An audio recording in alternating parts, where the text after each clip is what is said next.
आज हम बात करेंगे दो तरीके के लोगों के बारे में। एक वो व्यक्ति जो परमेश्वर की बातों को सुनकर कंप्लीट उसको फॉलो करता है बिना एक रत्ती यहाँ या वहां हुए। और एक ऐसा भी व्यक्ति है जो परमेश्वर के क्रोध को जानता है, परमेश्वर के सारे आश्चर्य कर्मों को देखा है, लेकिन उसके बाद भी शैतान उसके शरीर में आ जाता है और वो परमेश्वर की बातों को सुनकर भी नहीं मान पाता है।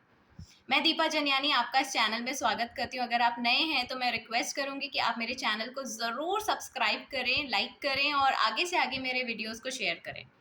आइए हम बात करते हैं उन दो व्यक्तियों के बारे में जिनके बारे में मैंने स्टार्टिंग में आपको इंट्रोडक्शन दिया। सबसे पहला व्यक्ति जो बाइबल का एक स्ट्रॉन्ग कैरेक्टर है उसका नाम है सुलेमान। सुलेमान के बारे में प्रत्येक जन जानते हैं कि बुद्धिमान है और दाऊद का पुत्र है। सुलेमान के पास जितना धन, वैभव और सारी चीजें थी ना, उतना किसी के पास नहीं था।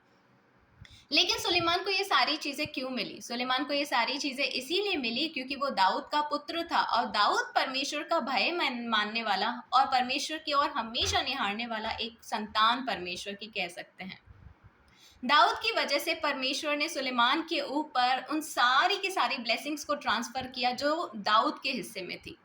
परमेश्वर ने सुलेमान को सारे कार्य करने की छूट दी। उन्होंने कहा तुम जो करना चाहते हो कर सकते हो, लेकिन परमेश्वर ने उनसे जब ये सारी आशीषों को दाऊद से लेकर सुलेमान के ऊपर ट्रांसफर किया, तब परमेश्वर ने सुलेमान से बात करते हुए कहा कि जैसे तेरा पिता दाऊद मेरी विधियों को, नियमों को, सारी चीजों को फॉलो करता था, ठीक उसी प्रकार से तू मेरी सारी चीजों को फॉलो करना।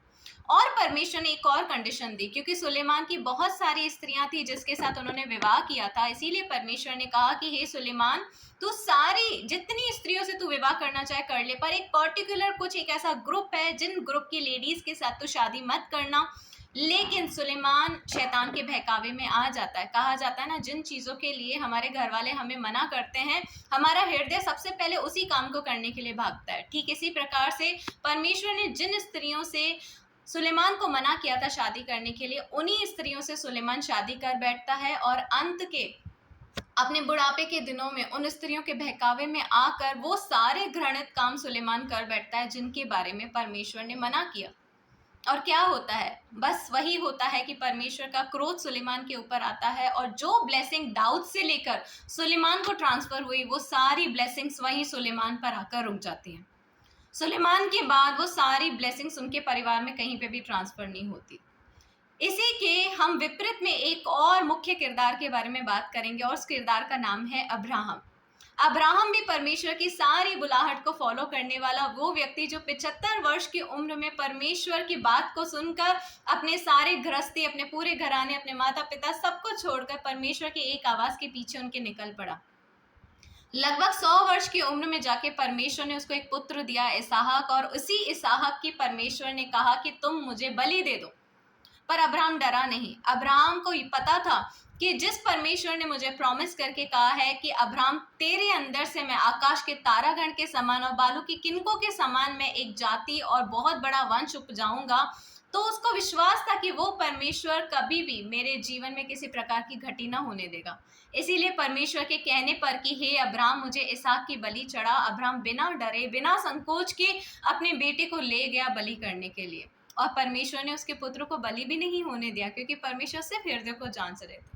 तो मेरे प्रियो, मैंने आपके सामने दो कैरेक्टर रखे। सुलेमान, जिसको पता था कि परमेश्वर ने मुझे मना करा है कुछ काम करने के लिए, लेकिन फिर भी वो शैतान के हाथों में आ जाता है और वही काम कर बैठता है जिसकी वजह से परमेश्वर नाराज होकर उससे सारी ब्लेसिंग्स को खींच लेते हैं।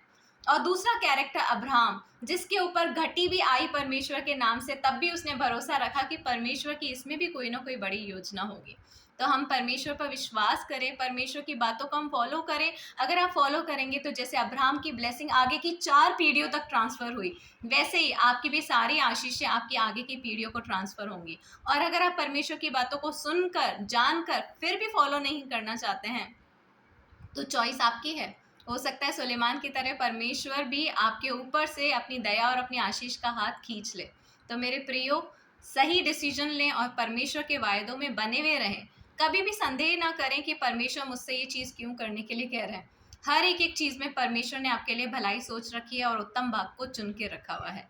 तो मेरे प्रियो, इसी तरह प्रभु में बने रहें। मैं दीपा जनियानी एक बार फिर जल्दी मिलूंगी। तब तक सभी को जय यीशु की।